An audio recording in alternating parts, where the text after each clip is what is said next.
When I think about A Midsummer Night's Dream, I think about love, magic, drama, and dreams. It's quite different from all the other ballet, even though it's still like classical based. There's so much depth to each character. There's always like more than one story intertwining inside John Neumeier's ballet. You could follow one character throughout the whole ballet and see something completely different than if you followed another character. You're allowed to laugh, and it's supposed to be funny, and we're supposed to laugh at the struggle of the lovers. Music is great. It's so much fun to dance.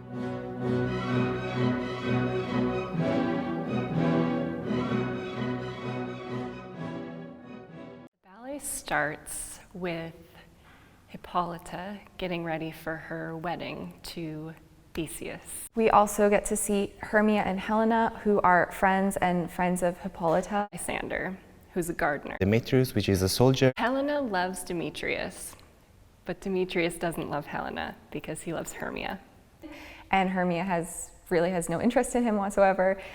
But there's already a relationship between Lysander, and he and Hermia are already a couple and kind of wanting to explore that relationship, but it's secretive. Lysander writes a letter to Hermia to tell her to meet in the wood afterwards. This letter gets first found by Helena. So Helena brings Demetrius the letter and shows him, look, Hermia's not interested in you. Hermia and Lysander are together. So then he gets really worried and he thinks, no, this is my last chance. So he has to run after them. At the end of the prologue, Hippolyta will find the letter. Reading this letter, she will fall asleep and she will start to dream.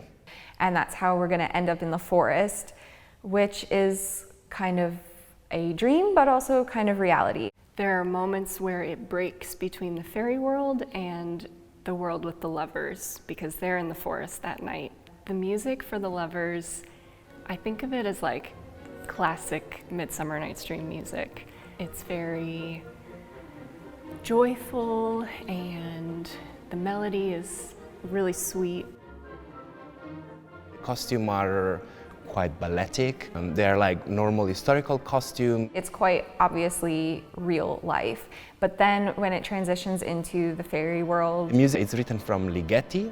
It is sort of a modern music. It's mostly like sounds. humming, just beats. And there's not really a melody. It's completely different. It's not the classical score at all. People are in unitards and some sequins, and it's very much not set in Athens or anything that the rest of reality is supposed to be set. And then when we switch back into reality to show the story that's going on with the couples and the lovers, then it changes back into the score that we know that is A Midsummer Night's Dream, and the costumes are once again in reality. Oberon, the king of the fairies, and Titania, the queen of the fairies, are there. Also Puck, and he's kind of the mischief fairy man. So Oberon gives him a flower, and that flower is supposed to go on the eyelids of the lovers and make them fall in love with whomever they see first when they wake up. So basically Oberon has a fight with Titania and tells Puck to use the magic flower on her so that she can fall in love with him again. At the same time, Hermia and Lysander arrives in the forest, since Eve wrote a letter to her to meet there, but they are followed by Demetrius because he's in love with Hermia, and which is followed as well from Helena because she's in love with Demetrius.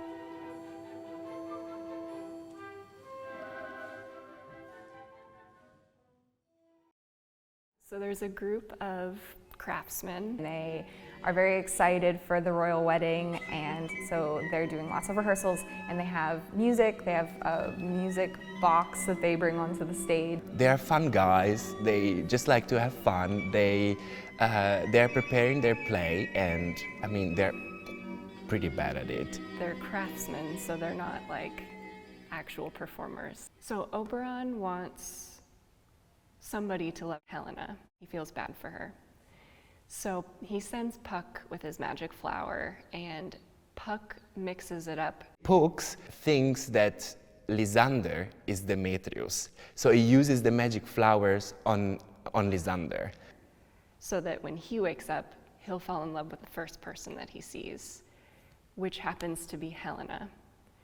So Lysander loves Helena. Oberon realizes that something is wrong because all the couple now are mixed. So he orders Puck to use the flower once again on Demetrius. He sees Helena and he falls in love with her. So let's say that this couple is kind of set.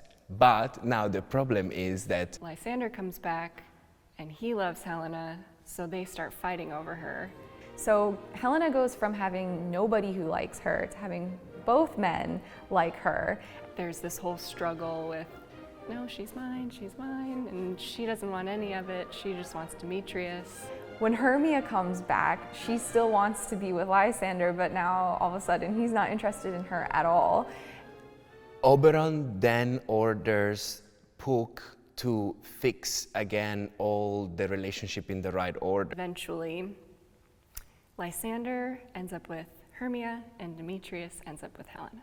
And they want to get married, and so then they go and they ask Hippolyta for permission to get married. In the end, there's 3 weddings that happen.